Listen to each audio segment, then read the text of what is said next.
So, friends, this Yizkor service, given what has happened to our people this year, we could just spend the next minutes crying.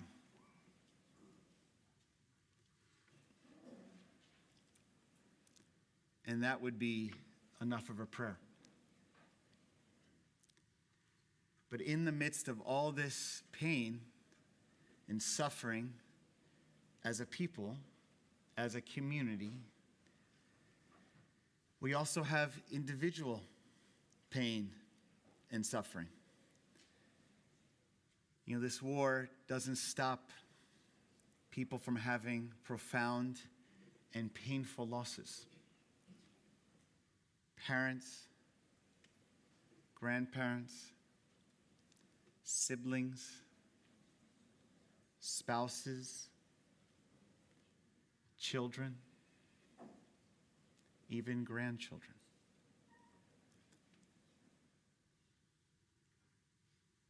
You know, the Torah speaks so beautifully in wide expanses about the great characters, Abraham and Sarah, Moshe, Aaron, Miriam. We get to know these people and what their lives are about through these beautiful journeys and stories about who they are, the creation of the world. But one of the powerful pieces of the Torah, which, to be honest, some of the Bar Mitzvah kids are not excited about, okay, is when the Torah really gets into the details. Very, very specific details. Exactly how the tabernacle Mishkan was built. Every part, the planks, the sizes, the wood, or every detail even of Noah's Ark. It gets very specific on lineage, generations, many, many generations. And one of the questions that is often asked around this is, with all the wide expanses and the large stories, why so much detail? Why so much specific detail about some parts that don't always seem the most important to the modern contemporary reader of the Torah? And I thought of that particularly this year when I was meeting with a woman in our community who sadly had lost her husband. And she was talking to me about her grief and her experience and her devastation and sadness.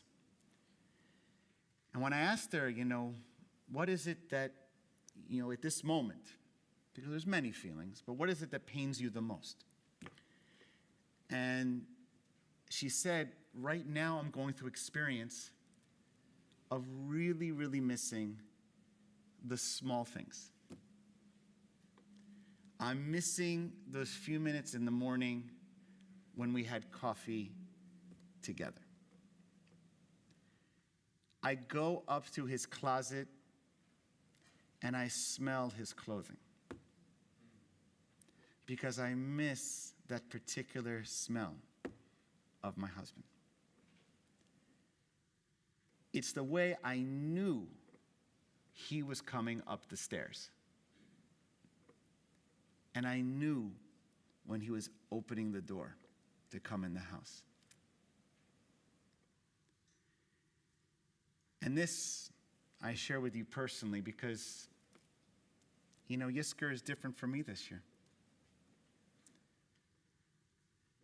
And I'm going through mourning too. This is my first Yizkor without my mother. And when she told me this story in my office, I remembered something that happened in my family. As many of you know, my mother suffered with Alzheimer's disease, and so she went through a process over about a decade. And by the end, my dad, my sister, and me, we were very devoted, but by the last year or two, it was so painful to visit her because she wasn't really here anymore. And I know many of you understand what that means. So it got to a point where my dad said to me, I can't go every day because it hurts too much. I can't sleep. I can't function. And he kind of asked me and my sister for a blessing. Is that okay? And we said, of course, Dad. You've been devoted for years. We understand. I get it. So one time I was with my dad, and he got a call from the nurse aide with my mom towards the end. And the nurse aide called, and she answered the phone. And he said, thank you. And he said, we need to go over to visit Mom, right now or next. And I said, okay, we were going anyway, but why right now? He said, well, the nurse aide called me because I asked him to call me whenever my mom needs to have her nails cut. And my response to my dad was, Dad, let the nurse do it. It's okay. This is causing you enormous pain. You can let them do it. You're not letting her down. And he said to me with tears in his eyes, gives me chills. He said, I'm not cutting her nails because I can't do it. When I cut her nails, it's a chance for me to hold her hand. And I miss holding her hand. And that's what I thought about with this adoring spouse. And I know a lot of us here, we are remembering the big personalities and influences. We're grateful, and for some, we still have some challenge, No one's perfect in this world, including the Torah characters, okay? But some of us are really missing the small pieces, the small moments, the little details of people who we are missing so much. So am I. So am I.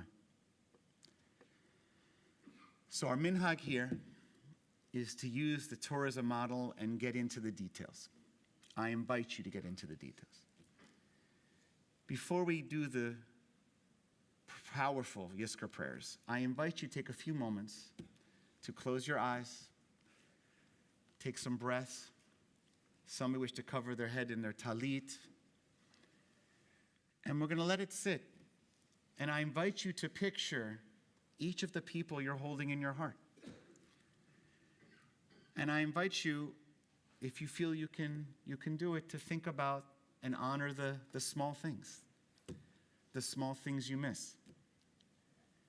Yom Kippur, a lot of the year, we may try to push this pain just a little bit to the side, frankly, just to get through the day. But Yizkor on Yom Kippur is about bringing it into the shul, bringing it into our davening, bringing it into our prayer, and just honoring that we miss some very, very profound small things. A few moments of quiet time before we continue with Yizkor prayers.